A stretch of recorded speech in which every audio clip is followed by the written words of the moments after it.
राहुल गांधी यांनी सुप्रिया सुळे यांनी संयुक्त प्रेस कॉन्फरन्स घेतली आणि महाराष्ट्रातल्या मतदानावर प्रश्नचिन्ह उपस्थित केले. नाही, मी ऐकलं आज 3 इडियट्सची पत्रकार परिषद झाली आणि त्याच्यामधले 3 मधले 2 तर EVMवर निवडून आलेले आहेत.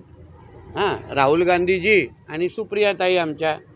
एक शिवसेनेच्या आमदारांच्या आशीर्वादामध्ये निवडून आलेला आहे, बॅकडोरवाला आहे आमचा संजय राजाराम राऊत, आमचा भांडूपचा देवानंद. म्हणजे ह्या तिघांची विश्वासार्हता काय? म्हणजे सगळे तिघांमध्ये दोघं अगर EVMवर निवडून आले असतील, मग हीच पत्रकार परिषद लोकसभेच्या निवडणुकीच्या नंतर का घेतली नाही? निकालानंतर का घेतली नाही? आम्ही भारतीय जनता पक्षाने NDA म्हणून असे शेमड्यासारखे रडत बसलो का? आम्हाला लोकसभेमध्ये जे काही आमचे निकाल लागले त्याच्यानंतर भारतीय जनता पक्ष आणि NDAचे सर्वच घटक पक्ष कामाला लागले, मेहनत केली आणि म्हणूनच हरियाणा असो महाराष्ट्र असो सगळीकडे आमची सत्ता आम्ही आणून दाखवली, लोकांचा विश्वास संपन्न केला, हिंदू समाजाला आम्ही लोकांनी जागवलं. ह्यांच्यासारखे शेमड्यासारखे रडत बसलो नाही. स्वतः EVMवर निवडून यायचे. मग ह्याच्यापेक्षा त्यांना सांगा ना, त्यांचे जे काही निवडून आलेले खासदार आहेत ते सगळ्या जणांनी राजीनामे द्यावे आणि मग बॅलेट पेपरच्या नावाने निवडून यावं. मग बघू एकाच्या पुढे पण खासदार लागतं का माजी खासदार लागतं ते. ह्यांची ॲलर्जी तीच आहे की महाराष्ट्रातल्या सरकार जे हिंदुत्वाच्या नावाने निवडून आलेलं आहे, मोहल्ल्यांमध्ये 1% मतदान होतं ते ह्यांना मिरची लागत नाही. आता काही बूथमध्ये जिथे मुस्लिम मोहल्ले आहेत तिथे 6 मतं, काही उमेदवाराला आमच्या 6 मतं मिळालेली आहेत, काही 15 मतं भेटलेली आहेत. मग तिथे आम्ही EVM हॅकिंगचं नाटक केलं का? आता मालेगावसारखी निवडणुका नावाचे मतदारसंघ आहेत जिथे एकाच मतदारसंघामध्ये 1-1.5 लाख मतदान झाल्यामुळे त्यांचा खासदार निवडून आले आहेत. मग तिथे आम्ही शेमड्यासारखे असे बोलत बसलो तर चाललं असतं का? म्हणून ह्या तिघं जे काय हे शेमडे जे आज आले आणि मोठे काय पत्रकार परिषद या 3 इडियटनी घेतली ना, जनता हसत होती त्यांच्यावर.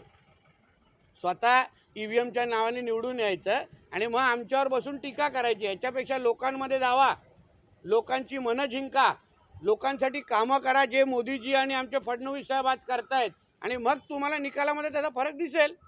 बांगलादेशी एका युवकाला मारहाण झालेली आहे, त्याच्या घरी आपण नातेवाईकांना भेटला सुद्धा आहात, काय माहिती? एका हिंदू तरुणाला त्यांनी गळ्यात रुद्राक्ष घातलेलं, त्याच्या टी-शर्टवर जय श्रीराम लिहिलेलं आणि म्हणून ते इजिप्तमा नावाच्या कुठला तरी ह्या मुसलमानांचा कार्यक्रम असतो, तिथे तो मोहम्मद साद नावाचा जो तबलिकी जमातचा कोणतरी प्रवक्ता तिथे आलेला. तबलिकी जमात हे अतिरेकी विचाराचे सगळे लोक एकत्र आहेत, ज्यांनी करोनाच्या काळामध्ये पण आमच्या इथे फार मोठे आतंक इथे पसरवलेलं. ते लोक खारघरमध्ये एकत्र जमतात, 50,000ची परवानगी मागतात आणि 2-2, 3-3 लाख जमतात आणि तिथे जे भडकाऊ भाषण जे होतात आणि त्याच्यामुळे बाहेर येताना ते हिंदू तरुणांवर हात उचलतात. म्हणजे ह्या ज्या तबलिकी जमात आणि इंचिमा नावाचे जे कार्यक्रम होतात ते हिंदूंच्या विरोधातले कार्यक्रम आहेत. आणि म्हणून मी आदरणीय मुख्यमंत्री साहेबांना मी पत्र लिहून विनंती केली आहे की अशा पद्धतीच्या कार्यक्रमावर महाराष्ट्रामध्ये बंदी घालावी, आयोजकांची चौकशी करावी आणि या पूर्ण घटनेची उच्चस्तरीय चौकशी करावी. बांगलादेशी ज्या पद्धतीने आढळत आहेत आणि काही ठिकाणी तहसीलदारांनी प्रमाणपत्र दिले आहे, 2 तहसीलदारांना कारवाई झाली आहे, आणखी पण आहे याच्यावर लिस्टवरती. आणि तुमच्या पक्षाच्या वतीनं सोमय्या फिरताय, किरीट सोमय्या, तुमची काय भूमिका आहे? काय वाटतं तुम्हाला? किती? मला ही घाण नकोच आहे. आमच्या महाराष्ट्रामध्ये ही बांगलादेशी रोहिंग्या नावाची जी घाण आहे, आता उदाहरण आमच्या तलावामध्ये कशा गाळ साठलेला आहे त्याच्यामुळे आमचं उत्पादन थांबलेलं आहे, मत्स्य उत्पादन. तशीच ही महाराष्ट्रामध्ये ही बांगलादेशी रोहिंग्या नावाची गाळ आहे, घाण आहे ती आम्हाला आता देवेंद्र फडणवीस साहेबांच्या नेतृत्वातलं असलेलं सरकार हे आता उखडून टाकणार. बाहेर एक किडे मोकळे आहेत खरं म्हटलं तर. ह्यांना ठेचण्याशिवाय आपला महाराष्ट्र सुरक्षित राहू शकत नाही. कारण की हे ज्या राज्यात ज्या देशात जातात त्या देशात आणि राज्याला अस्थिरच करतायत.